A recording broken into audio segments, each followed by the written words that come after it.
Alright, ladies and gentlemen, I'm here on the show to talk about some NBA.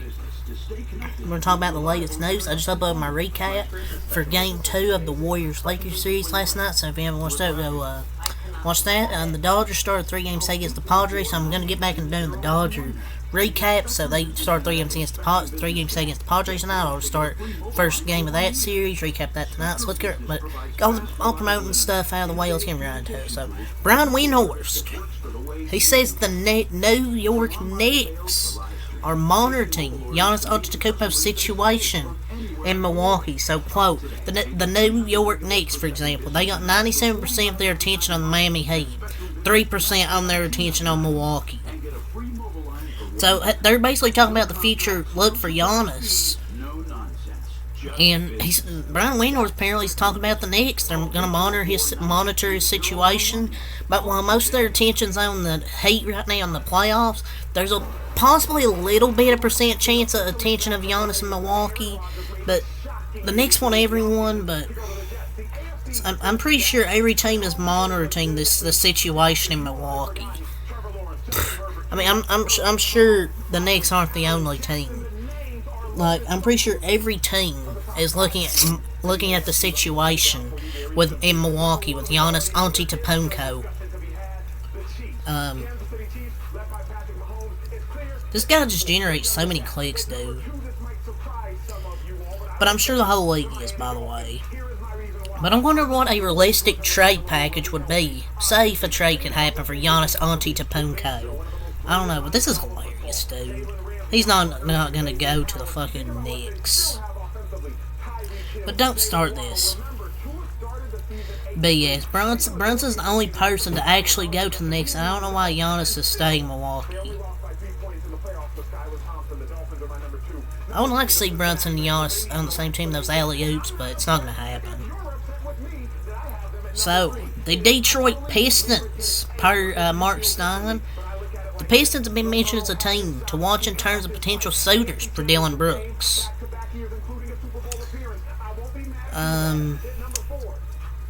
He's the last person Detroit would need. Or, unless they want to go back to being the bad boys team again, like they were back in the day. But that just, I don't know. But I guess they want to just forever be poverty.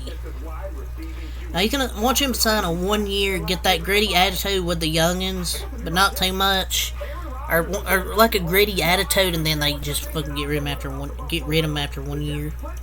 But I would just rather keep developing my young guys and have a good locker room instead of bringing a toxic player in Dillon Brooks who could destroy that locker room.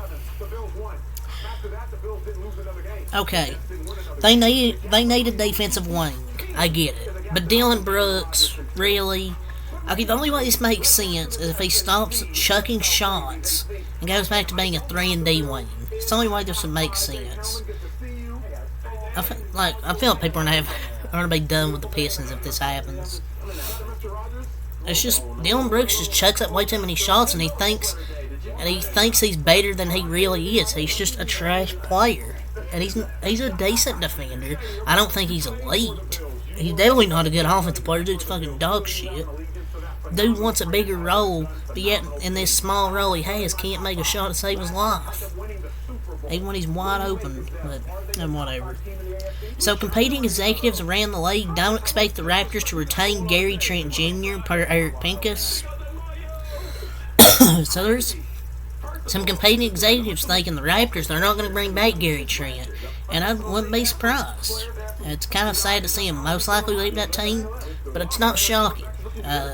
The first round pick the Raptors they'll probably be used for a guard or any potential trade they could do. Any potential trade the Raptors do can net them back a young guard. So, this isn't really shocking that they would let him go, most likely, if it's going to happen.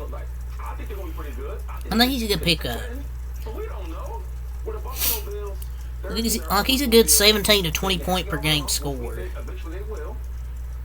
So I feel like it'd be a good move for whoever gets him. This would be cool news if Toronto didn't already say that everyone besides Scotty Barnes is on the market.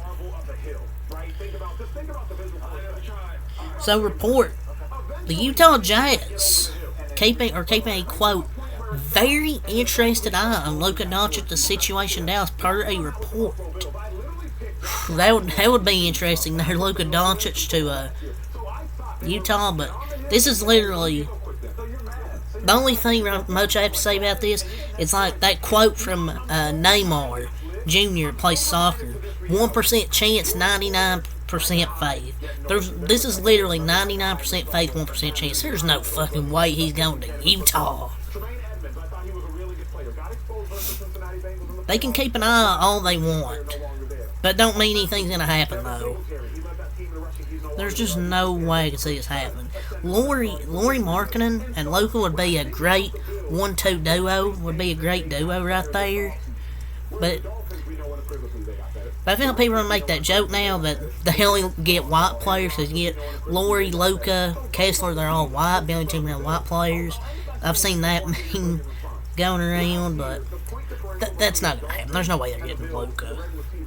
Tim Hardaway, he reveals he quit his job with the Knicks 2 weeks ago. Yeah, he basically quit his job. I don't know what we're supposed to do with this info here, but I didn't even know he was working for the Knicks, to be honest. So, yeah. Brian Windhorst says Lakers double teamed Stephen Curry because they're quote afraid of him. The Lakers literally double teamed him just to get the ball out of his hands. They were trying to make other players beat him, like Klay Thompson, Draymond Green, Moody, trying to make other players beat him. Because why else would they double him? That's kind of the point of double teaming, is get the ball in his hands. Like, obviously they were afraid.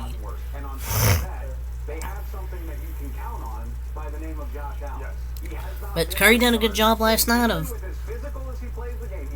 figuring out quickly the Lakers' game plan. They're going to double team him most of the time, so he done a good job getting to the right guys on the court to score.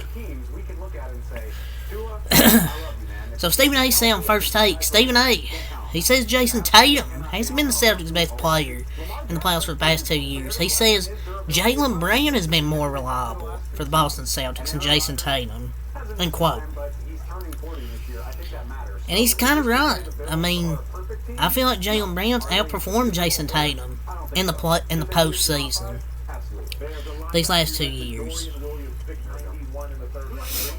And I agree with this. Brown is really good. I think they're both reliable. Tatum puts up a ton of stats, but Brown is making the clutch shots. And I think Brown's better.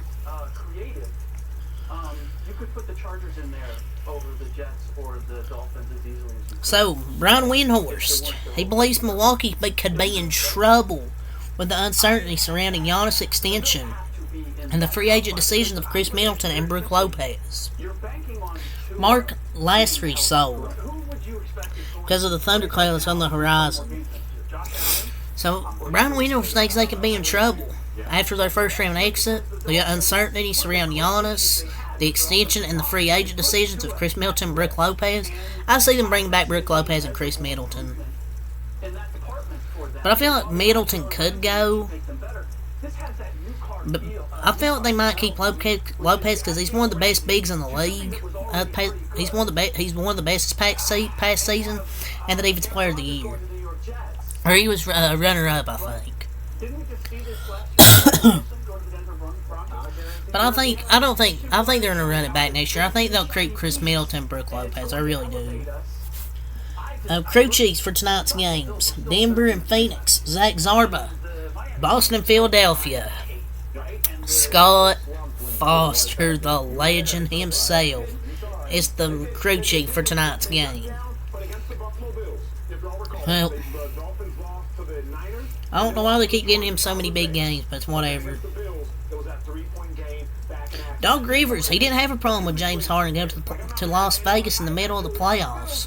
James called me before he went, and I was like, so what? Do it. Dennis Rodman went to Vegas. They asked me about it, and I said, we have 3 days off. I told him to do whatever they want. He's a grown man. I didn't care. Quote, said Mr. Doc Rivers. Maybe if Harden went to the gym instead of the club, they'd win a championship.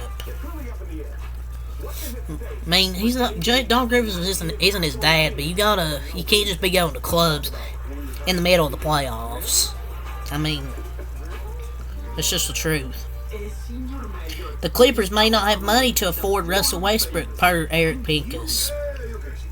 Quote, he said, look for Westbrook to seek an opportunity elsewhere in a team with a cap space or a non-taxpayer mid-level exception, roughly $12.2 million. I feel like the Miami Heat's definitely a team. Before the trade talks when he was on the Lakers, the Heat were a team that could have been mentioned on the buyout market.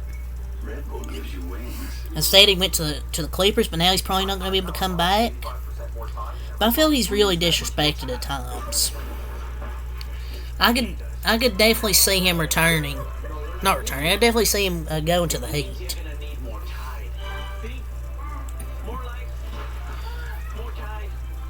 Maybe he'll stay with the Clippers.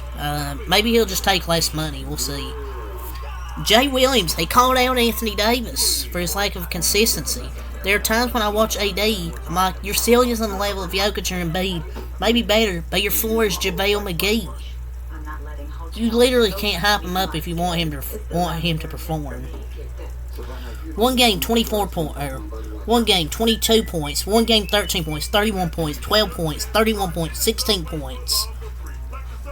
30 points. 4 points. Given that one game he had 16, it was 6 of 9 plays, 28 minutes, but still. JaVale McGee just catching up strays like that for Mr. Jay Williams. And JaVale's a 3-time champion. He don't deserve to catch strays like that.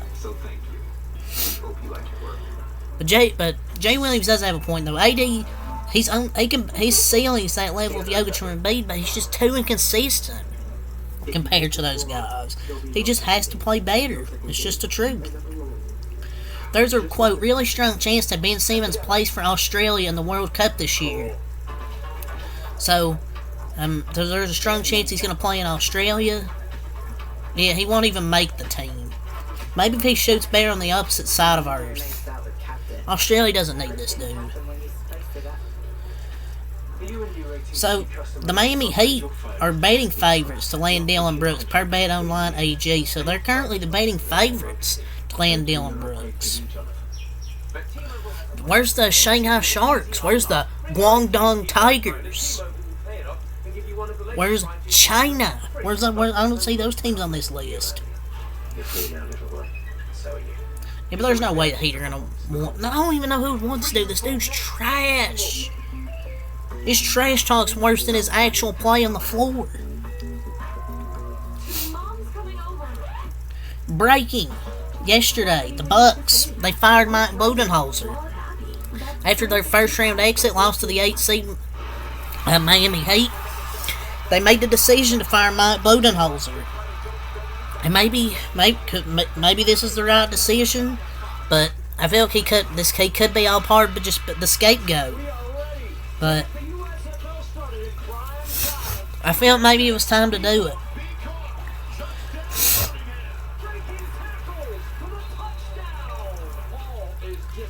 But yeah, I'm not surprised that they fired him, because I feel like they were going to do it after they lost that 8th seed. But a star player throw the coat, but just, I don't know. He's getting blamed for coaching through a heartbreaking loss.